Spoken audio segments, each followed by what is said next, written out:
It's all good. All right. Hey everybody, I'm Tori Townley. I am here with Pastor Fernando and Pastor Elvia Cabrera. Oh, very good. Yes, You got the okay. Latino accent going Awesome. on. Do you roll the R? Yeah, no, Okay. actually, You depends don't? where you It are. depends. Well, I just wanted to try it. Yeah, there you go. Awesome. We're excited to have. It's not coffee today, it's water, but we're on the SERVEbrew, so brewed water, whatever. Yes. I'm so excited and honored just to have you guys here. I met you, I think it was at an art conference. Yes. So many different conferences that we crossed paths on, but my dad speaks so highly of you guys and just the work that you're doing in the Bronx in New York. And just spending The BX. Yeah. Just spending time with you guys just today and hearing your hearts is so beautiful. They came and toured the Birmingham Dream Center and the Christ Health Center. And now we're here at ARC and just having fun connecting and sharing ideas to love the community. So, y'all are my heroes. Thank you for spending time with us. It's an honor. But if you would just kind of introduce yourselves better than I can, just a little bit of your story, maybe what called you to ministry, maybe a little bit of your journey, how you met, whatever, just to give people a chance to get to know you a little bit. Well, one day I was walking down the street and this young lady came by and said, Dad, I can't live life, not one more second without him.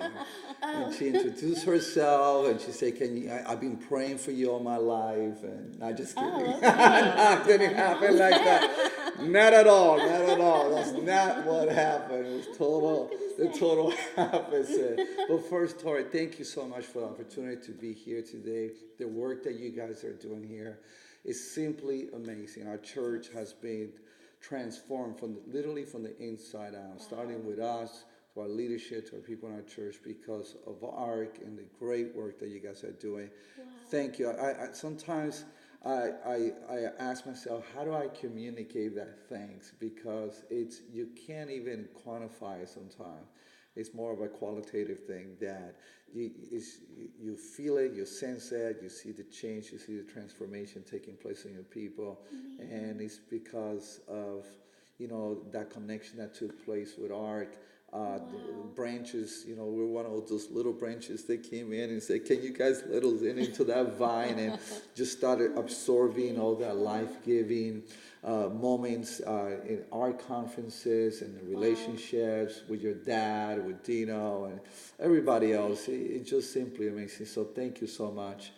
But our journey started, I gave my life to Jesus when I was 17, and my brother spoke to, back then we went to the same high school, so my brother was sharing Jesus with Elvia at that time. Oh, and I knew he existed, but I told you. I met his brother first, and he's the one that started talking to us in the classroom about Jesus, and eventually invited me to church and got saved, accepted the Lord. Goodness. But I had a moment that I was in a retreat, and in that night I asked, they asked how many people want to receive Jesus. I was 17 years old, and everybody started crying. I gave out some crocodile tears, but then something pulled me aside, and when I went outside, I just cry out to God, say, God, how can I sin? What a sinner I am. I mean, it just came out of nowhere. I was very arrogant, insecure young man. No way. Big, I would never know that. Man, I'm telling you, trust me. It was bad. It was bad. And, I came from a broken home. My parents had gotten divorced, and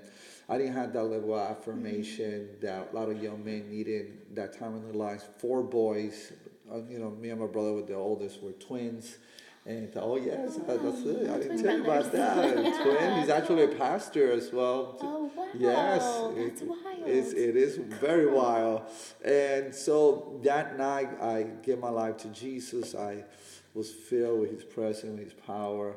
But I also received a calling to be a pastor that night. And I told the Lord, I said, you know what, God, I'll tell you what, I'll be a medical doctor because my dad wanted me to be a medical doctor. And I'll give all my money to my brother so he could be a pastor, And then I heard the Lord say again, no, you're going to be a pastor. I said, I'll tell you what, God. I'll be a missionary, so they don't think that I'm copying my brother. But the Lord was relentless, and finally I gave in. But I said to the Lord, I'll go anywhere in the world. I'll be a pastor, except, guess where, Tori? the Bronx, New York. And I tell you, That's insane. it is Yeah. insane. But the Lord is patient, and He had me go through New York City. We got stuck there one time. I got stuck there with my parents. And it's a long story, but every day I was weeping for the city. I would get into prayer and just weeping and weeping for the city. At the end of the week, the Lord told me, He says, this way you're going to come. And I said, no, God. I thought we had a deal. I'll go anywhere in the world except the Bronx, New York. And so, God you don't know, make deals. no, He does not Exactly. make deals. He wants it all.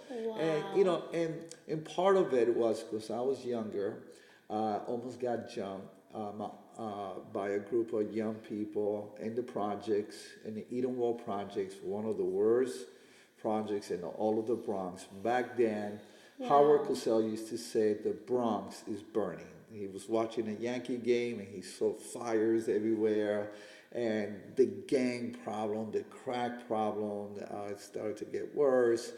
But to make a long story short, we went together when we were just 25 years old to start a church with $1 and a dream, literally. And had to be a bivocational pastor. And Elvia was pregnant with Joshua, we had a little daughter. But so it was tough. Those were the days where there was no ark.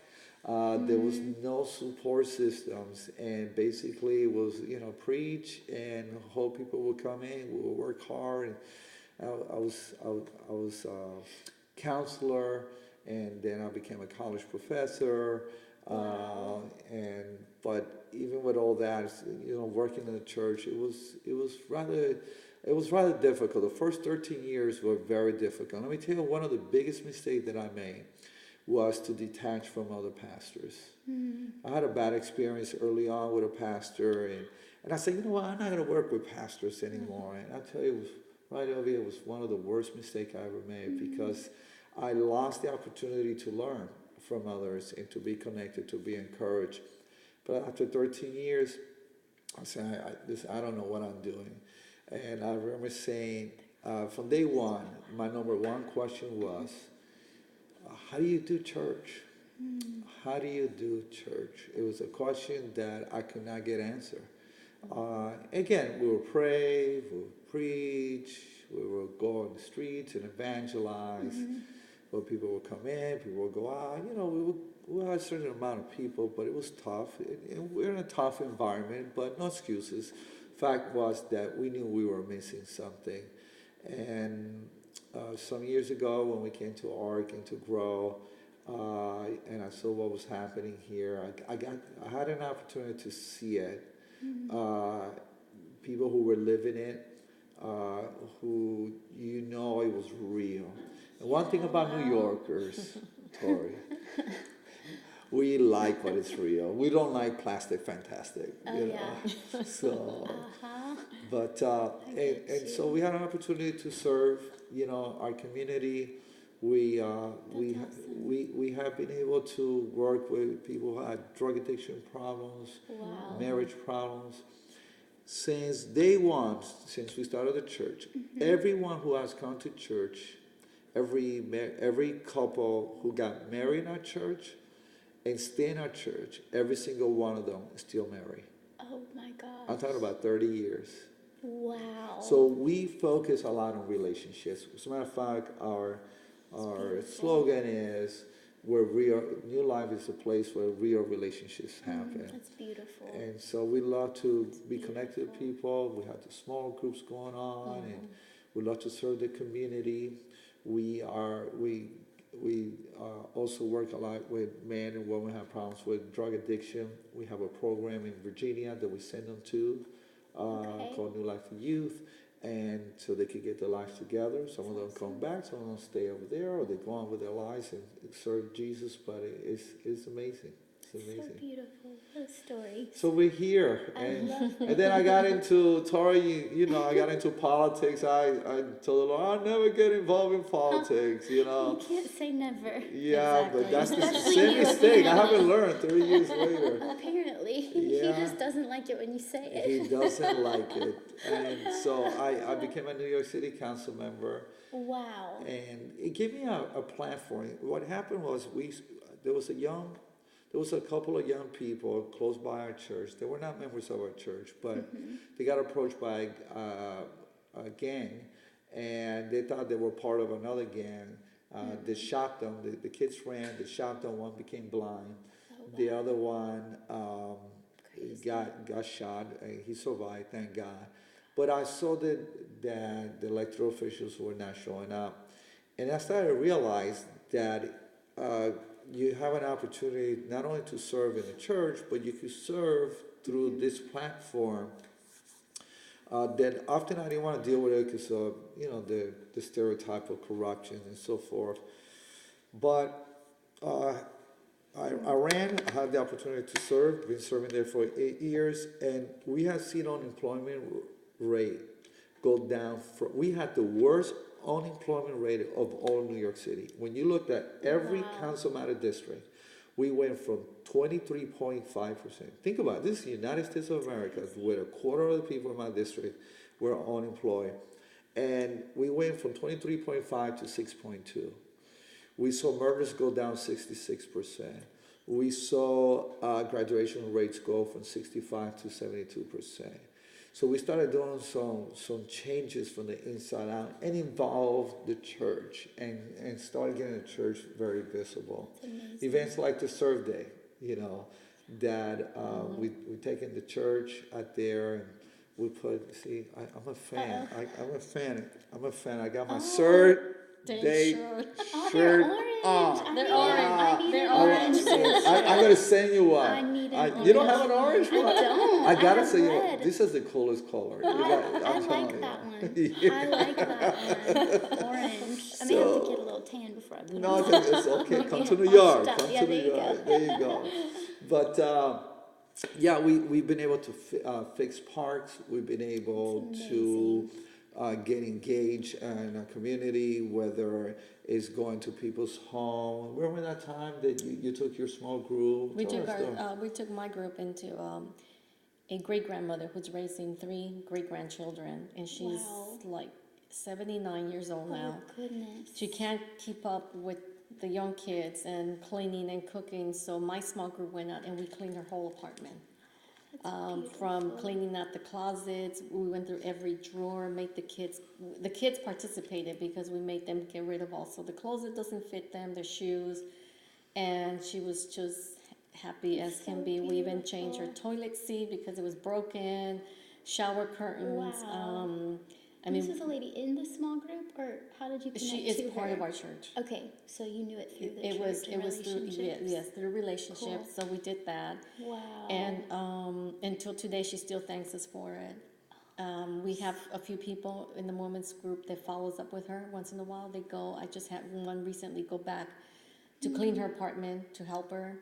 Wow. We try to teach the kids how to do their own laundry, help her so they can, because they're young. I like that. And then I have another woman who also has been ministering to her, related to her depression or just her age. She's so old, and then at the same time she doesn't have the energy like she did. So we have I'm connecting somebody for her for whatever she's going through right now. Yes. Wow. So you're connecting the dots from needs to people, that real relationship. Yes. That's what it sounds like. It's very, very just organic and so And you know what it beautiful. does? It restores hope, because one of the things that she shared, because I had an opportunity to be there that day, is that, and she was in tears, and she said, restore my hope. It was like, her world got changed. And sometimes we don't realize even something that might seem so small, just one day event,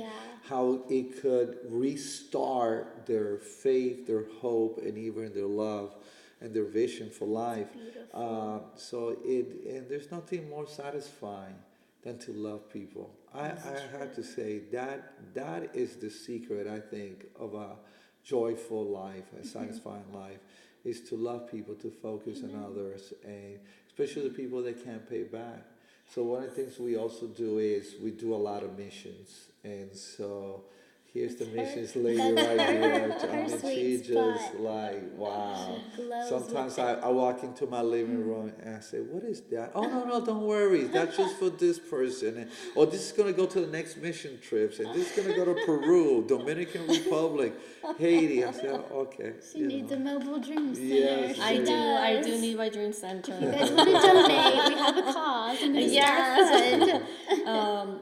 Well, it's we actually started kind of dating. We started our friendship doing missions. Oh, sweet. We were both in California, and we went to Ensenada, Tijuana, Mexico, and An orphanage. to an orphanage. Oh my goodness. And that's kind of like how we met, and we Fell in started love. friendship. Yes, doing missions. And of course, New York City, we see that as a mission field. I mean, it's international. There's people from all over the world.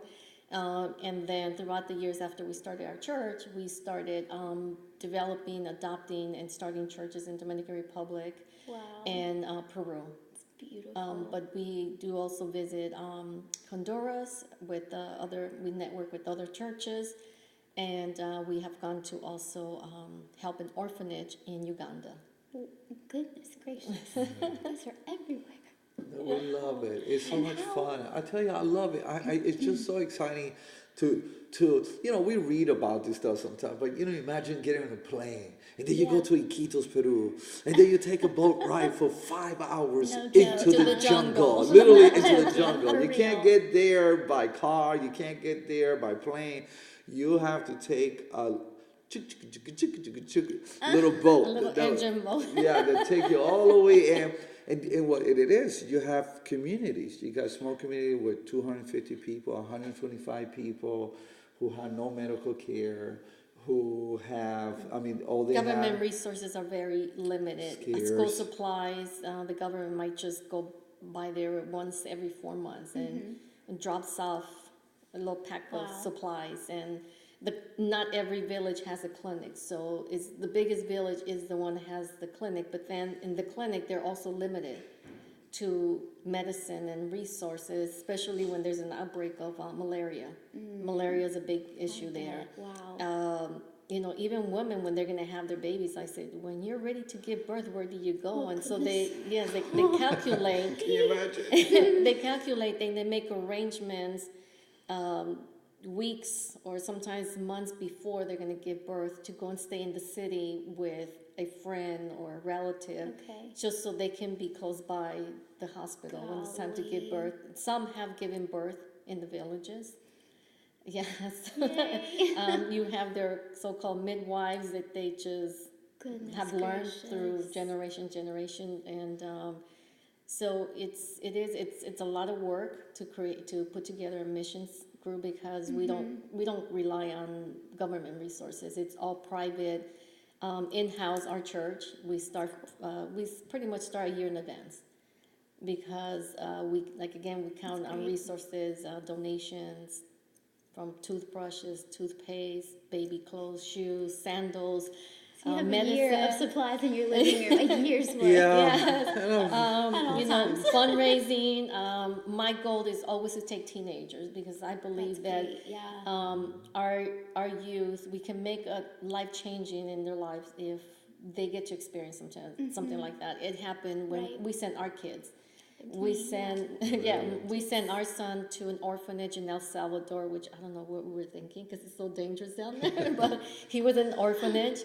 And I noticed that when he came back, his interaction with other young kids, especially the children's church, changed. Wow. My daughter, we sent her to Guatemala, up to some of the landfills in Guatemala, where she's experienced a lot of things that, it's just, you would never even imagine was happening there.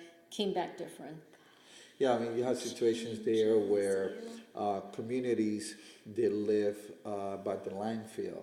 So they go into the landfills and To look for their next to meal. look for food and so forth. And then even when they see a missions trip, teen come in, they might throw rocks at them, but they still minister and they come to the Lord, because at the end of the day, that's what it's all about. But you want to create stories, you want to create moments, not live this boring life. Heard That why not do something Love this exciting, guy. adventurous, to go out there. That's For you. come on, Tori. Well, we so even do it even cool. locally where we are in the church.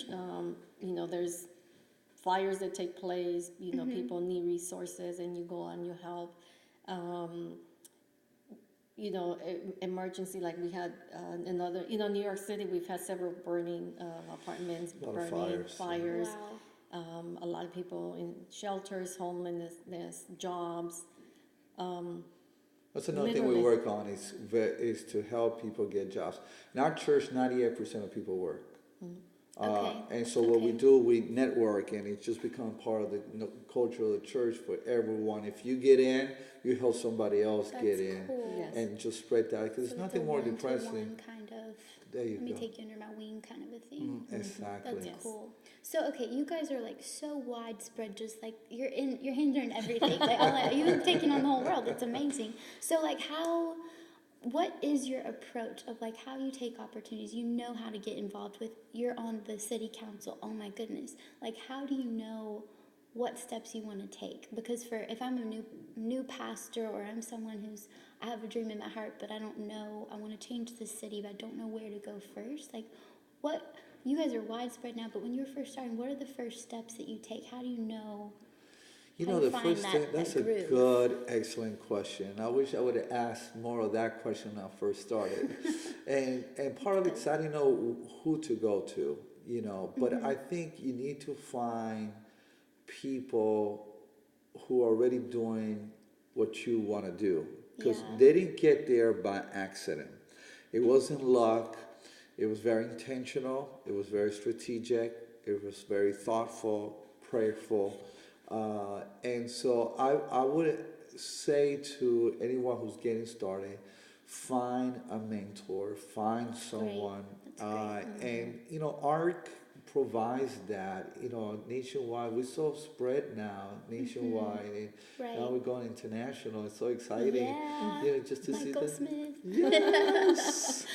awesome. It's just Yeah. you have that network, that availability. Did I really, to be honest with you, when I was in the younger days, you're 25-year-olds, you have a lot of fire, a lot of enthusiasm, but you could have a lot of fire on ice, and so and then you start feeling like a failure. And I have to tell you, that's probably the biggest challenge for young pastors. They get started, they hear story, that church, just blew up, and in 3 years they had thousands. Well, not everybody gets to that place. Some will do, some don't.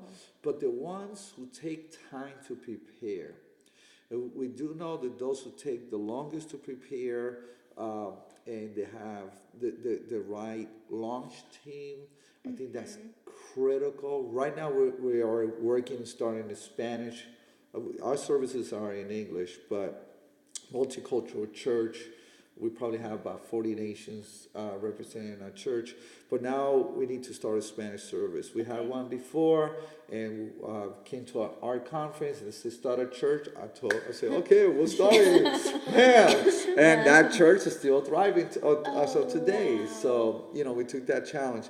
But now we need to start another service, and because the need is so great. But starting our launch team was critical. Getting the right people, the right training, getting the DNA, getting the culture of the ARC model, I think is so important, and how it applies to that community, and how it applies. That's where you get.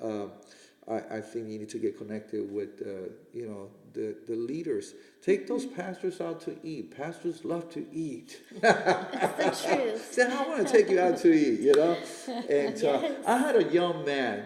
One time, he invited himself, and and he wanted to start a church, and he really did. It was great. He heard about a church, and I love working with pastors. It's one of my greatest passions. And he came, and we spent hours speaking, and then, I blessed him. He went his way. A week later, he sent me a card, with a gift It was card. a gift card, yeah. Very thoughtful, I thought, this young man,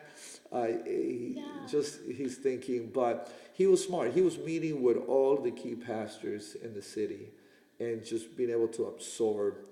I learned that if you go to a pastor and you posture yourself as if, look at all that I know, they're not going to be as eager as if you come hungry and say, hey, listen, I don't know anything. Teach me. I'm just so hungry. What has worked for you? How do you develop? Here's the other question, too. It is. I'm telling you, because I think this is the key question we need to start asking ourselves. How do I also develop a healthy church? Because what's healthy will grow. And that is also critical for the sake of your marriage, your children. Both of our children are serving the ministry alongside with us. Our son and his wife are running the youth. Oh, it is. And then just tell me about this. Beautiful. They're our lives. And not to see the grandchildren right now. My daughter and his my son-in-law is the Dream Team pastor. It's just to see that whole family. But I'm telling you, it could have went wrong in those early years. We could have went the wrong way very easily because the pressure to succeed is so high that you really got to have some margin to spend time to be healthy. Gotcha. Wow. That's so beautiful. And I can tell the culture that you guys have built. It seems like, because we talk about outreach and serving on this call, but there's no separation for you guys. Like, it's not, okay, let's talk just this segment in this category, but it is integrated in the whole thing. Job opportunities. I'm on city council. Like, you're so wrapped up in loving people and loving that city. So when you're building that culture of serving and people jumping in to go help clean out grandma's house or go on the mission trip, how do you guys, like, what's your, not strategy, but how do you present those opportunities? Do you have sort of like a rhythm? How do you get the church involved and excited and still continue to make a difference? I think a lot of people are driven by what they see where they see an inherent benefit. I think God created us. It's funny, there's a verse that God reward those who diligently seek Him. And so,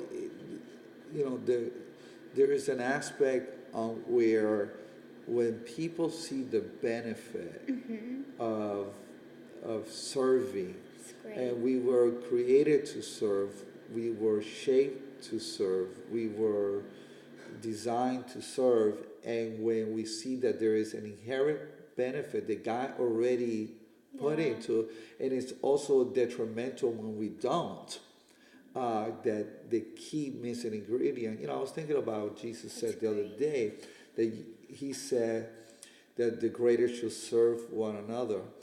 The greatest should serve the least. And I started to think about the culture where we add to other people. That I'm not here to take, I'm here to add to you. That there's a greatness of everything. There's a greatness of joy. There's a greatness of peace. There's a greatness of inner satisfaction. There's a greatness of spiritual vitality and enthusiasm. It's almost like the catalyst to jumpstart. As we started this year, you want to jumpstart your passion. Again, just start serving. Start serving. I see that. I think too that the congregation sees us that this is also what we love. Yes. And it allows the freedom for them to come and ask us, hey, what do you think about doing this? What do you think about doing that? And I'm like, oh, that's great. Like, for the longest time, everyone's asking me to do a trip to Cuba. Okay. And I'm like, okay, well, if we do a trip to Cuba, it's not going to be just to go. Find me people that want to go, and let's put it together. And that's, besides that it drives us to also do it, it drives us even more when you have the interest of the people. That's so cool. And then as a result of it, when you do these outreach, which is whether it's local or missionary, international, that those people, when you see them change and their passion to work and reach out to people changes. I've had people come back and literally become a nurse because we did our medical missions. Oh my goodness. Absolutely. They found their whole calling. Yes, Yes. I've had those that came People, back man. and they're like, oh my God, this is like for me forever. You know, to do not international, but That's so they find their beautiful. niche within the church and within the community by just serving, by whether it's food, Yeah. clothing, Wow. and I think also it comes from the pastors, the congregation. Yes. Open up. So agree. I believe everybody wants to serve and they want to do something in different ways. And I think when they see us doing it and they see that we're passionate about it, I think it encourages them to come out of their shell and show their passion towards helping other They people. believe it. Yes. They believe it because Exactly. it's real. Yes. Real relationship. Yes. It's real. And you know, And I you're- think, and having that work in leadership, both in church and in government, but it's still leadership. And what I learned is when you do it outside of this one motive, problems begin. If you do it for significance, and by that I mean to be recognized by others, the approval of others, if you do it for prominence, if you do it for any of those reasons we could find 1,000 reasons. Yeah. But the real reason that we should be in leadership by its very definition is to serve. You know, that's because otherwise it'll go wrong. It will either go into a round of being greedy, pride, and I see it. I see it in church. I see it in government, where something wrong goes inside, but everything goes right. When you just say, you know what, I'm here to serve. I'm here to love on you. Yeah. And Tori, hanging around with you, I see that. I mean, you're not in an easy ministry as a dream center. I mean, that is, but you lit up. I mean, just like you just lit up. And I think when people find that place, like you were just mentioning, everybody was made to serve. That and then you get your momentum. Then you feel like you're thriving and not just surviving. Right. And I love that you guys see kind of the relationship there. It's not just, hey, here's what God showed me for the community, but you're listening to their voices and helping them be fulfilled, Right. the people in the church. And it's just this beautiful relationship, all the dimensions getting reached. That's great. so good, Tori, So because great. you know why? Because I think the old model of church, I've been doing this, been a Christian now for 35 years, and leadership just started very early, perhaps a little too early. But back then, the model was everybody's here to serve the pastor, you know. But when I see Pastor Chris Hodges and I see Pastor Dino, I see your dad, I see others, it's a different mentality, which is, you know, I'm here to empower you. And empower means to give other people opportunity. Empower means I'm going to believe in you. Empower means I'm going to help you with whatever it takes for you, as long as you have the passion, as long as you have desire and you're ready to give it all. I'm standing with you. And when you know somebody believes in you, that you could do it, man, you're unstoppable. I love that so Unstoppable. much. It's so cool. So cool just to be able to help believe in people's dreams and make them come true. It's so cool. So I wanted to ask you, you mentioned how pastors can like start by just listening and learning from other pastors, and I just love that posture of you. Pastor Dino talks about it too some in some of his teachings, but if you're coming into a community, one of the first steps that you will do is you'll just ask questions and listen, and that's how you discover needs. So for you guys, like, what were some of the first conversations that you found yourself having when you're like, all right, we're going to start reaching out? What was some of the first listening conversations? I don't know, that might be kind of a pointed question. No, actually, no, it's a very good question, because I see people in business taking advantage of that question. I see people in government taking advantage of that question, But sometimes I don't see us in the church taking advantage of that. Believe it or not, one of the places to find out where the need is 311. 311. Yes, people are calling with their needs. They're saying, we're having this kind of problem in this neighborhood. So practical. It's so practical and it's non-biased. So practical. And you can get that data depending on where you live. There's community boards, through elected officials. You could get that bit of information, and then you could analyze what are the people most passionate, what are the people expressing the need in the community, and then you could tackle the need. Then those conversations are critical with key people who have ears in the community, who've been there for many, many years, and also to look at the age levels. What are the young people saying?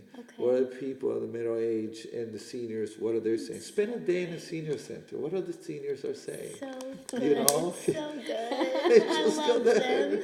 Oh, they're so awesome. On our last SERVEbrew with Pastor Jason Parks, he said they have launched a campus in a nursing home, and he goes in there and preaches, and That is like so great. I love that, so good. And So you they just go love to it. every people group and you listen. Yes. And you know what? That's such a genius good. idea, because they're so hungry for fellowship. Many of them, I know in the Bronx, we have seniors that told me, my kids are no longer involved in my life. They're very lonely.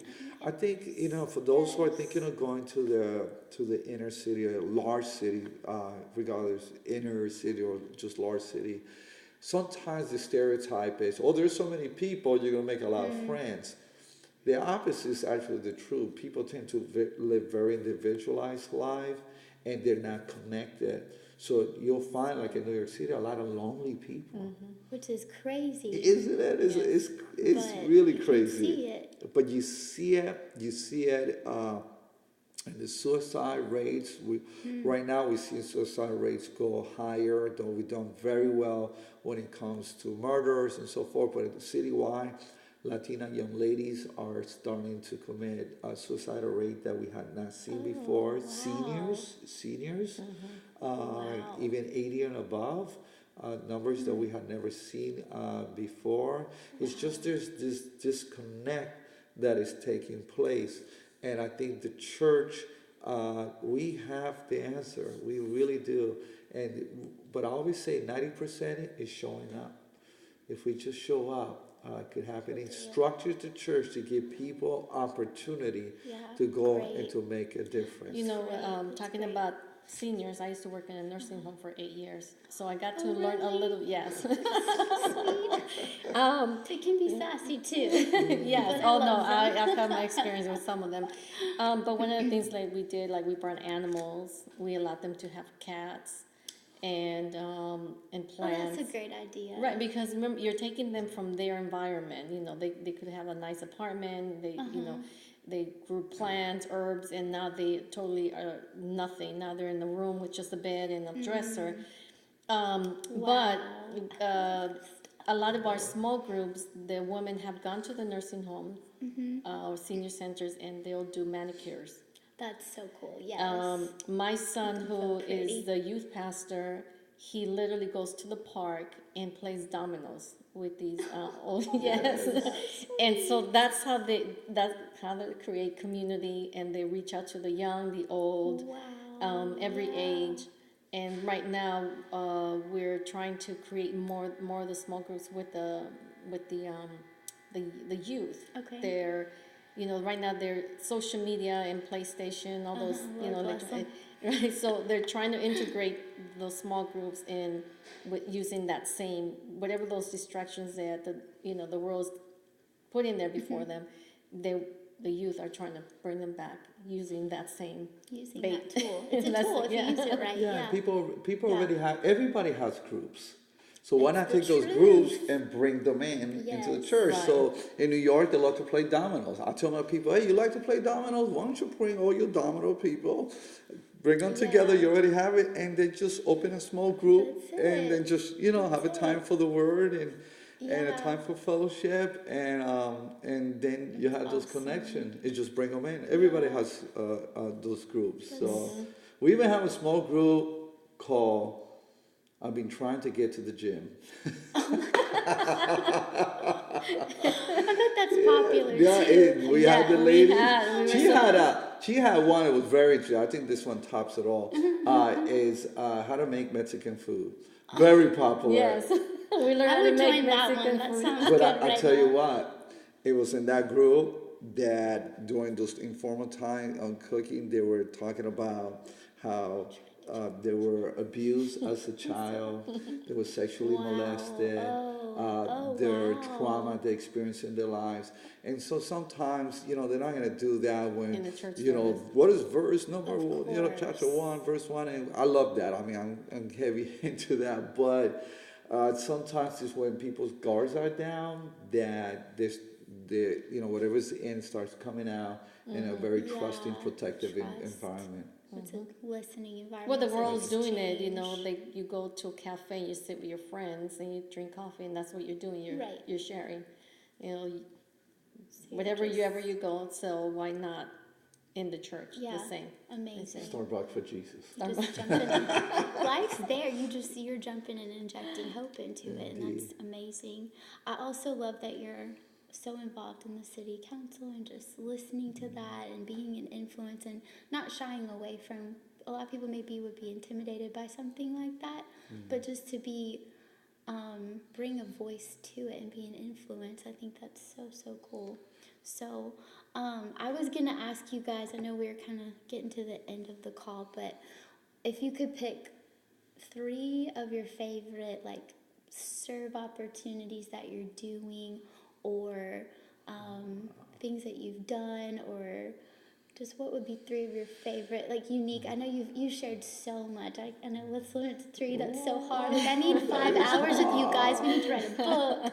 But what would be some of the cool unique ones that maybe would inspire some guys out there? Oh, wow. You want to go first? She's gonna gush. Well, I know she's got good stuff. I think one of them is when we worked together with the city, and they let us clean the park across the street from our church where Okay. we're renting. Because not only did it turn out that they had not done anything in the park for 10 years 20. or 20 Oh years. my gosh. 20 years. No painting, no nothing. No, not, It so was really wrong. we said we're here.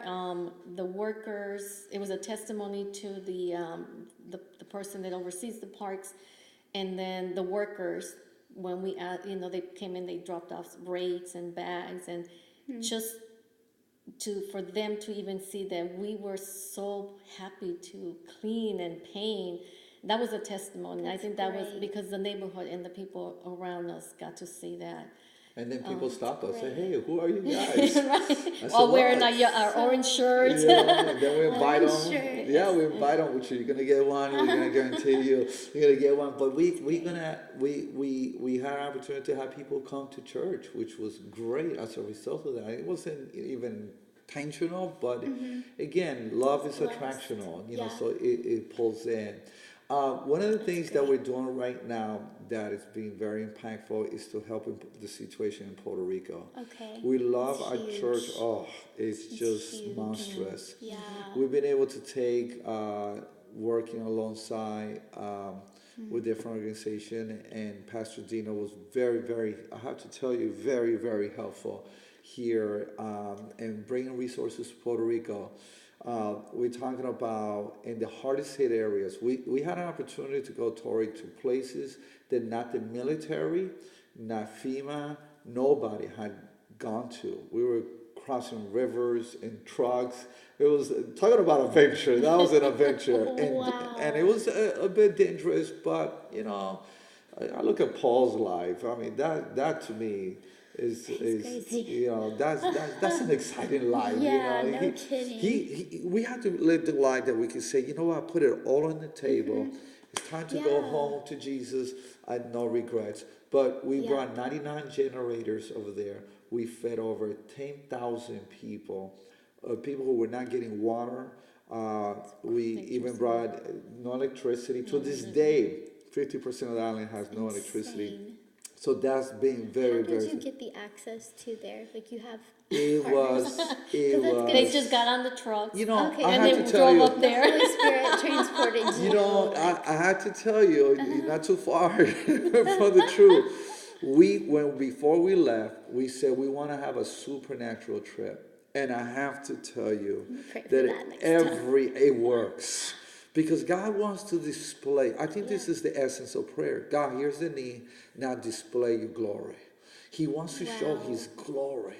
And I'm telling you, he showed his glory. Preach. He put it all together when we went over there, and the connections it just happened. I mean, from So Convoy of Hope, from Somewhere. Samaritan's Purse, we just happened to cross path, and just all the help that was coming in, and we were able to channel it and then take some rest. I mean, we took rest. Faith always takes rest. So good. And love will get you there. Right, you and know. then as a follow-up with that, now that we have gone several times,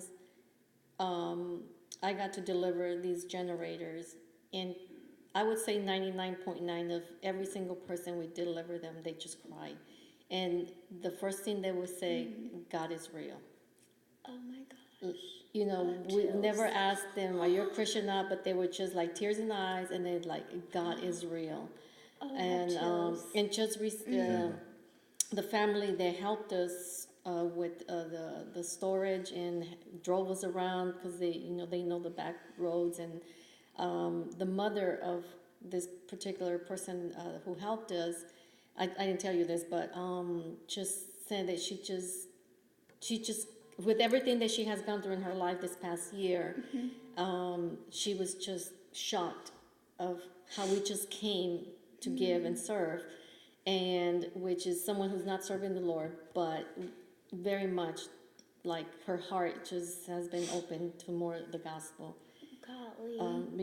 Because what happens, her brother died, and her sister-in-law didn't have electricity, and we just said, well, let's give her a generator. And she was shocked that we said we will give her one. Simple, So when she came to pick it up, she was just in tears, hugging us. She wouldn't stop crying.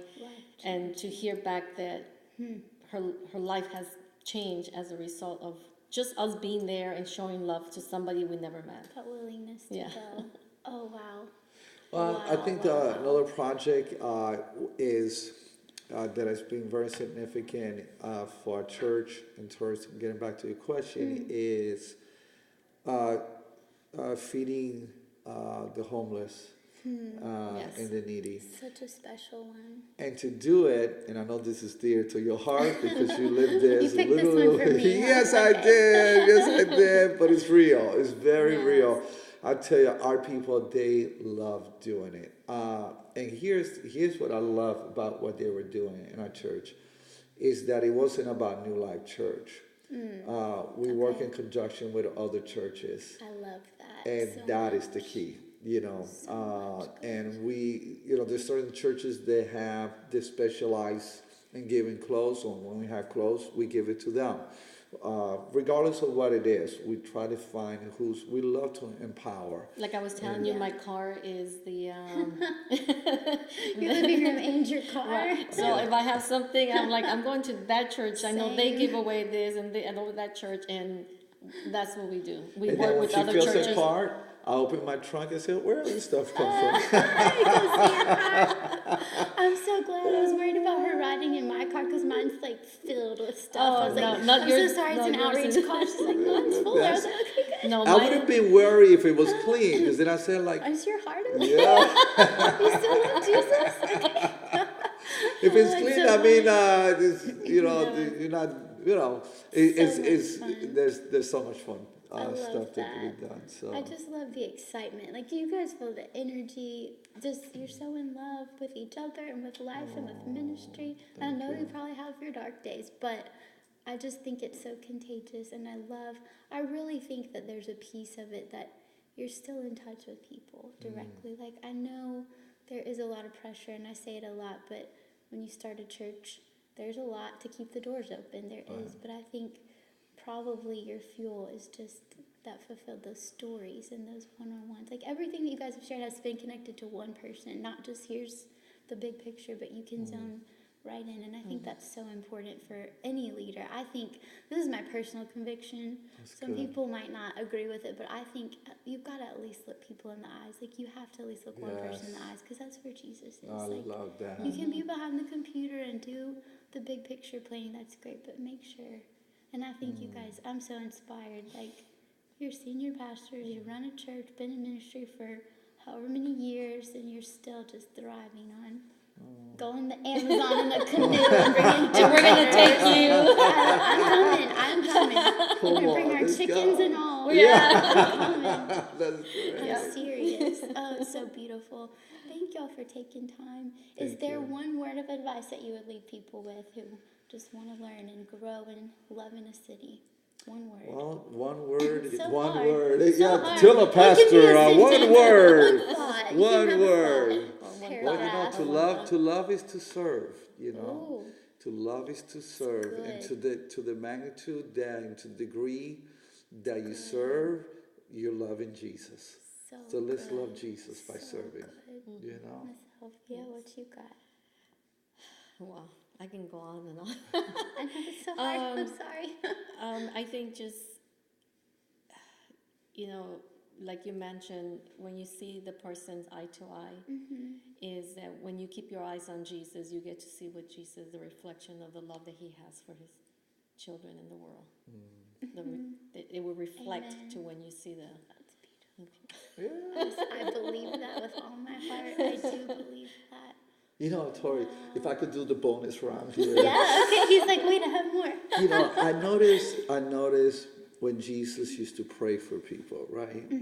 And people would get healed, and he fed the thousand. I think the key is this. The key is to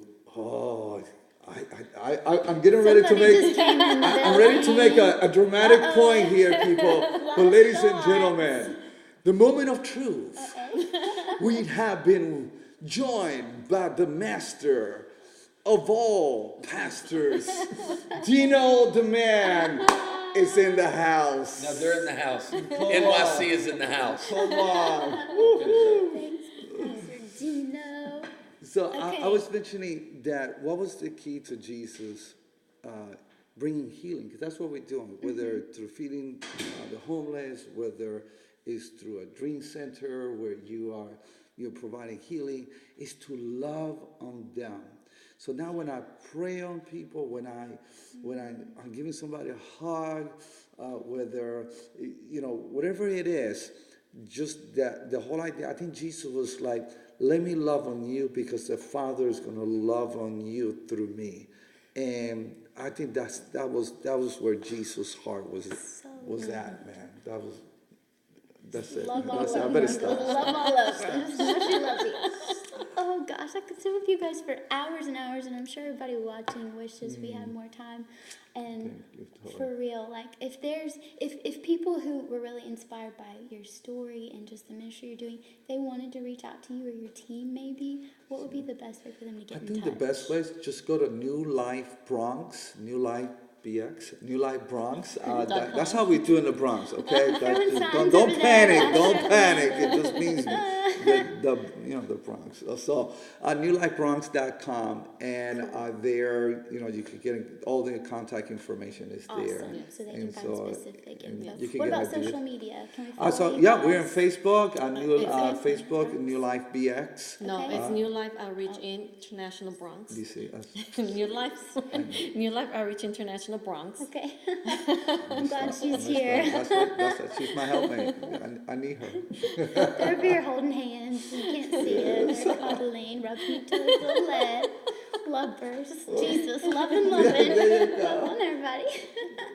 But Awesome. those are the two best ways Okay, to get a hold of us. Awesome. And so if they want to call 718-562-2230, and we'll be more that out there. than willing to help out. We're Is here that to your serve you. cell? That's your cell phone That's not number? my cell. You want me to put the cell to it? Man, no, that's okay. Everybody in my That's district okay. will be calling. No, let's not do that. I love you guess, but not that much. Awesome. Well, thank you guys so much. We'll probably follow up with you to get writing on just your thoughts on disaster relief and missions, and just there's so much just influence, and we value your voice and your wisdom, and so inspired by you guys. Thanks for your time. Bye, everybody. Bye. See you next time on the SERVEbrew. Yes.